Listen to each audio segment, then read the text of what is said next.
For decades, strange voices echoed through shortwave radios, transmitting cryptic codes to an unknown audience. These enigmatic broadcasts became known as number stations, a hallmark of espionage during the Cold War era. But who was behind these mysterious messages? The first recorded number station was in 1942, during World War II. But it wasn't until the Cold War that they reached their peak, with over 100 stations broadcasting across Europe. Their purpose was to send encrypted messages between spies and agents. Researchers have identified several key players behind the number stations. Some attribute them to Soviet intelligence services, while others point to Western countries like the US and UK.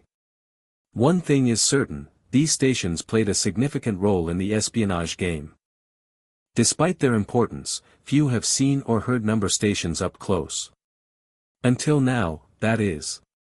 We've managed to gain access to some of these mysterious transmitters, revealing clues about the identities behind these enigmatic broadcasts.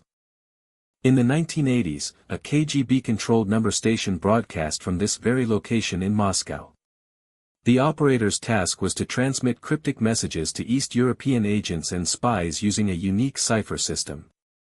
The code was thought unbreakable, but experts claim they cracked it, revealing secrets about Soviet operations. Recovering from abandoned number stations is painstaking work. In 1982, a mysterious broadcast from East Germany's E11 station was discovered on an old reel-to-reel tape. Decoded messages revealed hidden instructions for East German agents operating in West Berlin, details that would have been catastrophic to the Soviet regime had they fallen into Western hands.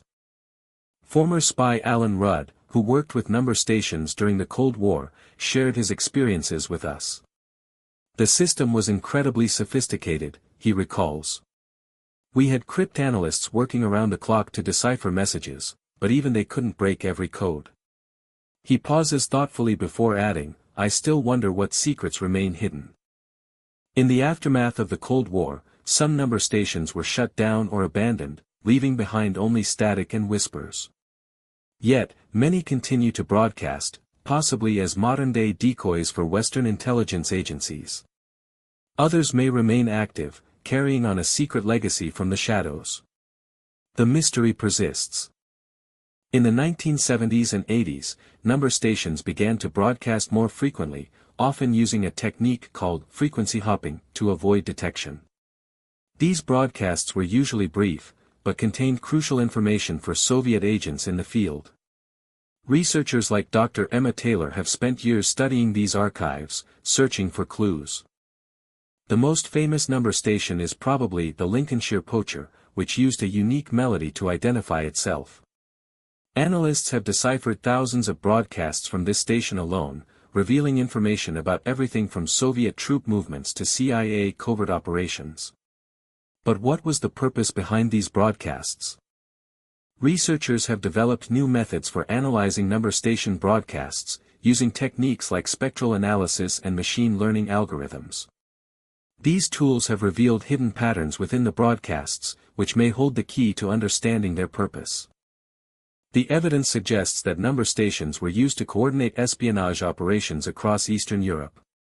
But what's most striking is the sheer scale and complexity of these operations. With thousands of broadcasts received each year, it's clear that the Soviet Union invested heavily in its espionage networks, but why? We analyzed over 10,000 hours of number station transmissions from the 1960s to the 1990s. One of our most intriguing finds was a series of messages broadcast by a station known as the Squeaky Gate. These codes were sent on specific days and times, always in Morse code. We believe they may have been used for clandestine communication between spies. We worked with linguists and cryptographers to decode these messages. One theory suggests that the Squeaky Gate was used by the KGB to communicate with East German spies. But what's fascinating is that the codes were often sent in pairs, followed by a series of seemingly random numbers. We believe this may have been a way to conceal the true nature of the message. In 1985, we intercepted a transmission from the Squeaky Gate that seemed to point to a high-stakes meeting between Soviet spies and a Western intelligence agency. The codes hinted at the exchange of sensitive information, but what exactly was being discussed? We believe this may have been one of the most significant number station transmissions of all time. Our analysis revealed that the squeaky gate was used by both the KGB and Western intelligence agencies to communicate with their agents in the field.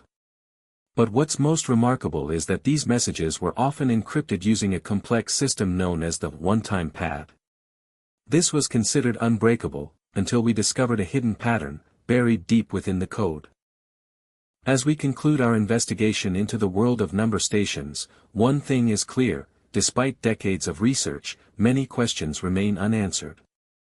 We've uncovered a complex web of espionage, propaganda, and psychological warfare.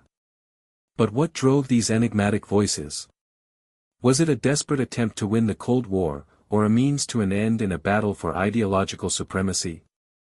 As we bid farewell to the world of number stations, it's clear that their impact extends far beyond the shadows of espionage. They represent a forgotten era of human ingenuity and deception, a testament to our capacity for creativity in the darkest corners of conflict. Their voices may be silenced now, but their mystery will continue to haunt us, a reminder that even in the most obscure places, secrets can still resonate. Final thought, and so, we're left with this haunting refrain: this is Berlin, this is London, this is Moscow, a disembodied voice from nowhere, yet everywhere.